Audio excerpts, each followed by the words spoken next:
تو دعوت کا کام کرنے والوں کو جو لوگ بیکورڈ سمجھتے ہیں اور جو لوگ ان کو دقیانوسی سوچ والا سمجھتے ہیں، خدا کی قسم آخرت کے دن ان کو معلوم ہو جائے گا کہ حقیقت میں بیکورڈ کون تھا، فارورڈ کون تھا۔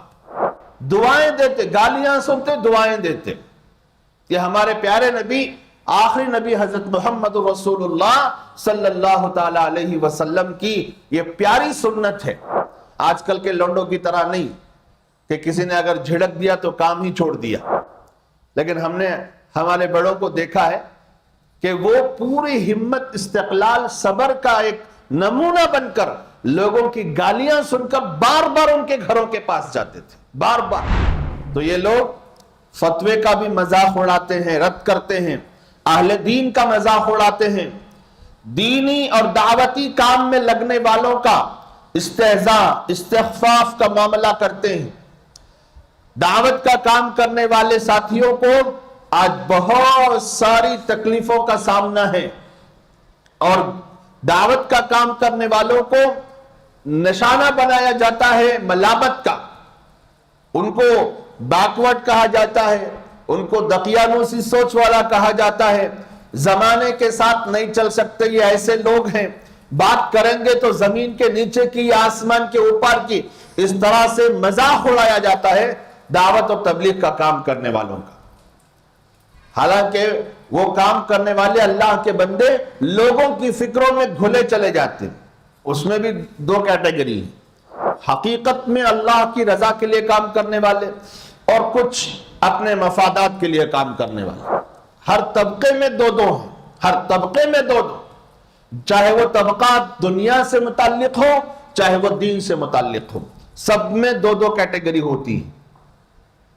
تو دعوت کا کام کرنے والوں کو مذاق کی نظر سے دیکھا جاتا ہے، مذاق کی نظر سے۔ ہم نے بچپن میں دیکھا ہے کہ جب ہمارے والد صاحب گشت میں جاتے تھے، ہم بھی چھوٹے چھوٹے تھے، ساتھ میں چلتے کبھی کبھی، تو لوگ مذاق اڑاتے تھے، آیا دیکھو رے تبلیغ والا تونڈا، ایسا خطرناک مذاق اڑایا جاتا۔ لیکن پتہ نہیں ایک اس محنت کی ایک تاثیر یہ ہے، حضرت مولانا الیاس صاحب رحمت اللہ علیہ جو اس کے بانی و بانی ہیں، ان کی دعاؤں کا یہ اثر ہے کہ اس کام میں لگنے والوں کے اندر صبر بہت آ جاتا ہے، صبر بہت آ جاتا ہے۔ خندہ پیشانی سے، ہاں ٹھیک ہے، آج نہیں سنو گے کل سنو گے، کل نہیں سنو گے پرسوں سنو گے، لیکن ایک دن تمہیں ضرور مسجد میں آنا پڑے گا، اور لاتے بھی تھے۔ بہت صبر سے، ہمت سے، استقلال سے دعائیں دیتے، گالیاں سنتے، دعائیں دیتے۔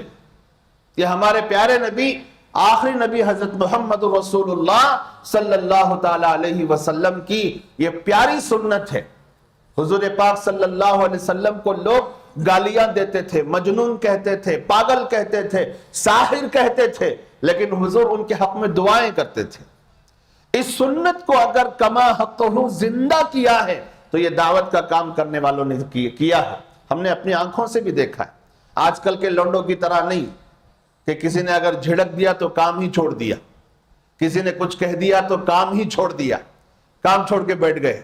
امیر صاحب نے یہ کہہ دیا، فلاں سیٹ صاحب نے یہ کہہ دیا، گشت میں گئے تو یہ معاملہ پیش آیا، چھوٹے چھوٹے ریزنز کو لے کر کام سے محروم ہو کر بیٹھ جاتے ہیں۔ لیکن ہم نے ہمارے بڑوں کو دیکھا ہے کہ وہ پوری ہمت، استقلال، صبر کا ایک نمونہ بن کر لوگوں کی گالیاں سن کر بار بار ان کے گھروں کے پاس جاتے تھے، بار بار جاتے، تھوڑی میں ہاتھ ڈال کر سمجھا۔ یہ میں کوئی سنی ہوئی بات نہیں کر رہا ہوں، دیکھی ہوئی بات کر رہا ہوں، سنا نہیں ہے میں نے دیکھا ہے اپنی آنکھوں سے کہ لوگ ادھر سے گالیاں دے رہے ہیں، ادھر سے دعائیں جا رہی ہیں۔ تو دعوت کا کام کرنے والوں کو جو لوگ بیکورڈ سمجھتے ہیں اور جو لوگ ان کو دقیانوسی سوچ والا سمجھتے ہیں، خدا کی قسم آخرت کے دن ان کو معلوم ہو جائے گا کہ حقیقت میں بیکورڈ کون تھا، فارورڈ کون تھا، حقیقت میں سمجھدار کون تھا اور ناسمجھ کون تھا، حقیقت میں فہم کا مالک کون تھا اور محروم کون تھا، وہ آخرت کے دن پتہ چلنے والا ہے۔ آج کوئی فیصلہ نہیں۔